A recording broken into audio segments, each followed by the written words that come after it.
Terça-feira, 10 de dezembro de 2024, eu sou Alexander Horta e a partir de agora você acompanha comigo o fechamento do mercado e as notícias que fizeram as alterações nas cotações no dia de hoje. Confira comigo os destaques dessa edição. Boi gordo passa por mais pressão e os testes agora acontecem nos R$ 310 por arroba em São Paulo. Maior oferta na Índia e mix açucareiro no Brasil pressionam açúcar em Nova York. Café em Nova York encerra com ganhos importantes, mas longe das máximas do dia. Relatório do USDA impulsiona a milha em Chicago e soja acompanha o movimento de alta. E o mercado do boi segue pressionado. Os frigoríficos voltaram às compras e estão testando novos patamares de preços aqui em São Paulo. De acordo com o Gustavo Figueiredo da Radar Investimentos, os novos testes estão acontecendo na casa dos R$ 310 por arroba.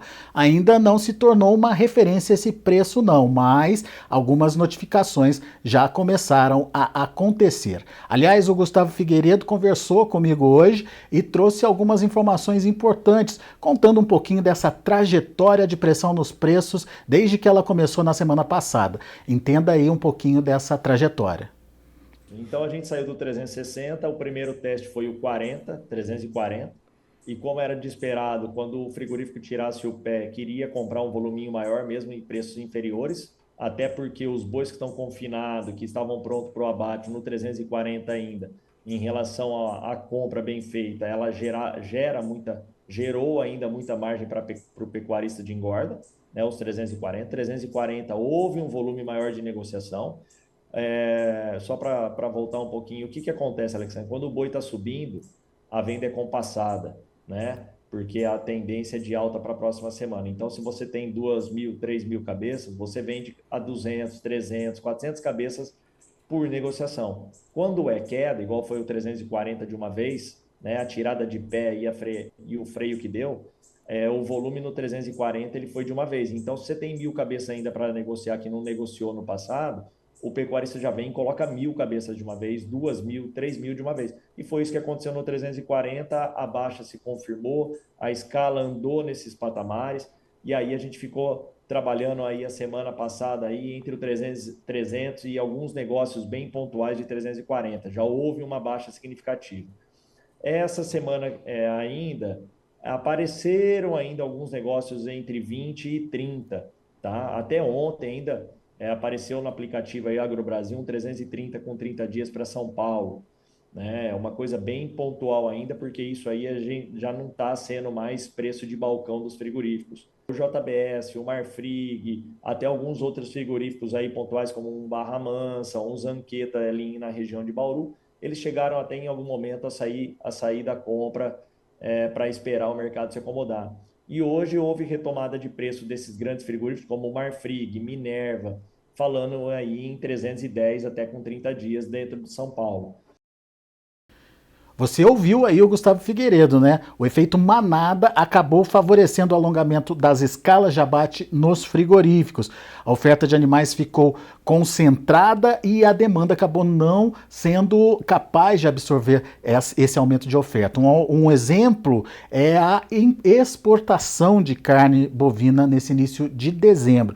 De acordo com informações do SECEX, a média diária na primeira semana de dezembro caiu para 8,6 mil toneladas, 17% menos que no mesmo período do ano passado. É um volume total de 43 mil toneladas.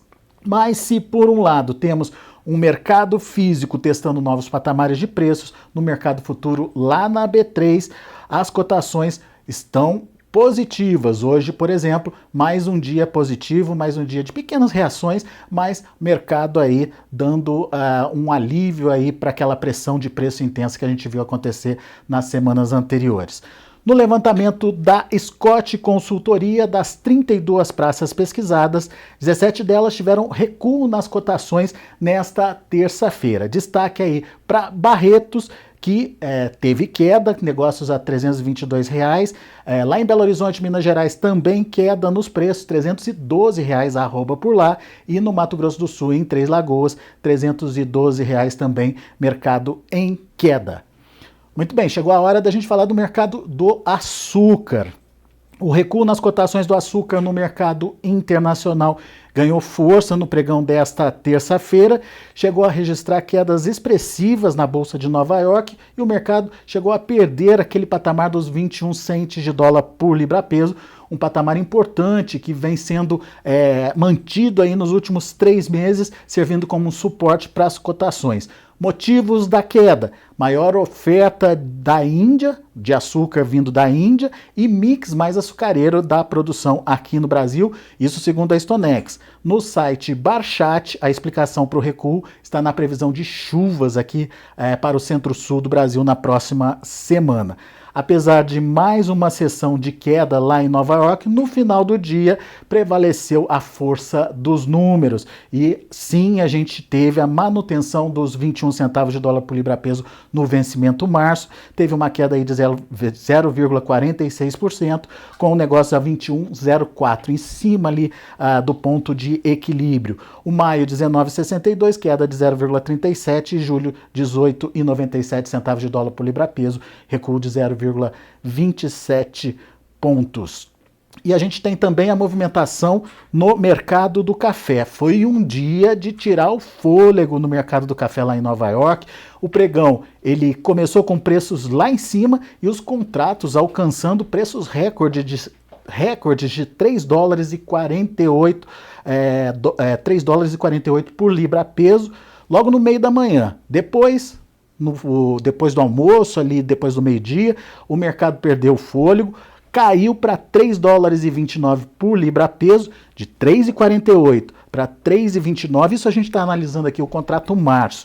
Uma queda, portanto, bastante brusca, mas se recuperou no final da sessão e fechou a 3,34, 3 dólares e 34 por libra peso, uma alta, no final das contas, de 400 pontos. O cenário crítico do café arábica deixa o mercado cafeeiro em alerta em relação ao futuro e, por isso, os preços estão cada dia mais buscando novas máximas. Vamos ver as cotações do café em Nova York. Algumas análises já mostram que pode haver uma crise de oferta do café arábica para a próxima temporada. E olha aí, altas no março de 405 pontos, 334,14 centavos de dólar por libra-peso, ou 3 dólares e 34 por libra-peso. E a produção do café do Vietnã na temporada 24-25 foi estimada em 30,1 milhões de sacas, de acordo com o relatório emitido pelo Serviço Agrícola Estrangeiro do USDA, agora à tarde. Esse relatório foi divulgado agora há pouco. O volume inclui aí 29 milhões de toneladas de café robusta e pouco mais de 1 milhão de toneladas, ou pouco mais de 1 milhão de sacas de café arábica. 29 milhões de sacas de robusta e 1 milhão de sacas, um pouco mais que isso, de café arábica.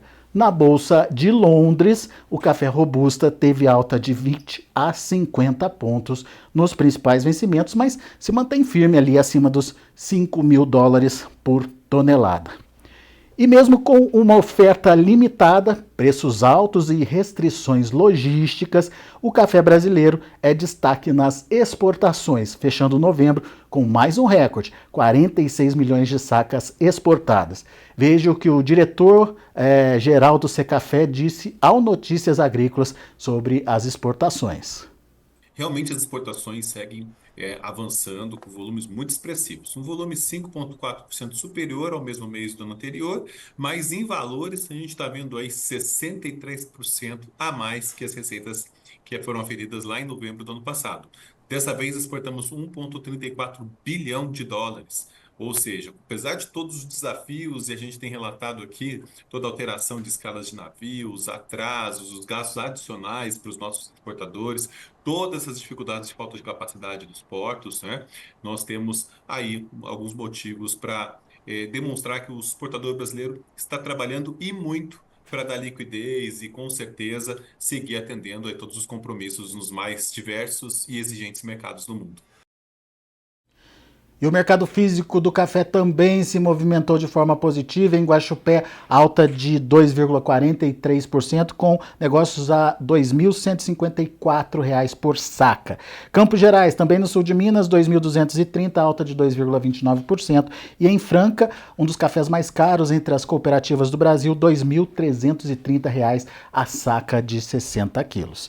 Muito bem, está na hora da gente falar do mercado do milho, e hoje teve a influência do relatório do USDA, do Departamento de Agricultura lá dos Estados Unidos. Isso acabou impactando em um movimento de alta de mais de 1% na Bolsa de Chicago. O boletim, o USDA, trouxe aí uma redução dos estoques finais nos Estados Unidos, redução que foi motivada pelo aumento das exportações americanas e também a elevação do uso do cereal para a produção de etanol. E para ajudar, o USDA ainda apontou uma diminuição nos estoques finais de milho no mundo. Dessa forma, o milho lá na Bolsa de Chicago encerrou com altas de 6 até 7 pontos nos principais vencimentos. Destaque aí para o vencimento março de 2025, que fechou a $4,48 por bushel. Na B3, o movimento de alta em Chicago foi acompanhado e os ganhos só não maiores porque o dólar por aqui perdeu um pouquinho de força. Essa recente recuperação do milho na B3, as altas de Chicago e mais um dólar valorizado, porque ainda permanece aí acima dos R$6, deram espaço para um movimento mais avançado de comercialização da safrinha 2025. Então, olhando para as cotações na B3, a gente tem o milho trabalhando entre 73 e 75, quase R$76 no caso do vencimento janeiro, com altas expressivas de 1,30 até 1,5% nesses primeiros vencimentos. Muito bem, está na hora da gente falar da soja. Na Bolsa de Chicago, os futuros da soja fecharam em alta, mesmo sem novidades vindas do USDA. Segundo o Marcelo Gavlik, soja acompanhou as altas fortes do milho e graficamente conseguiram alcançar espaço para se recuperar.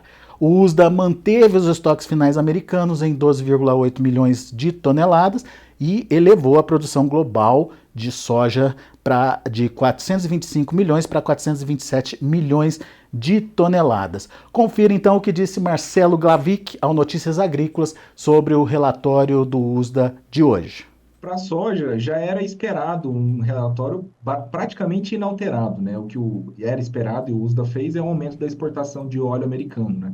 Já praticamente dobrou ali a previsão de exportação, porque se fosse manter aquela previsão, já teria sido feito o programa, né? Com poucas semanas aí do ano fiscal dele já teria sido cumprido, né? Então, o USDA aumentou, mas assim, os demais dados, produção, produtividade, área, basicamente inalterados, né? Teve um acréscimo leve ali na Argentina só, o Brasil manteve também, muito otimista com o Brasil, né? Se eu não me engano, 163 milhões de toneladas, com o que a gente ouve o pessoal comentando aí de clima, agora umidade demais, às vezes pega um pouquinho de doença, o pessoal não está tão otimista mais assim não, né? Então talvez seja um número superestimado aí, mas a gente tem que esperar consolidar essa produção e colher para poder saber, né, se vai produzir bem mesmo.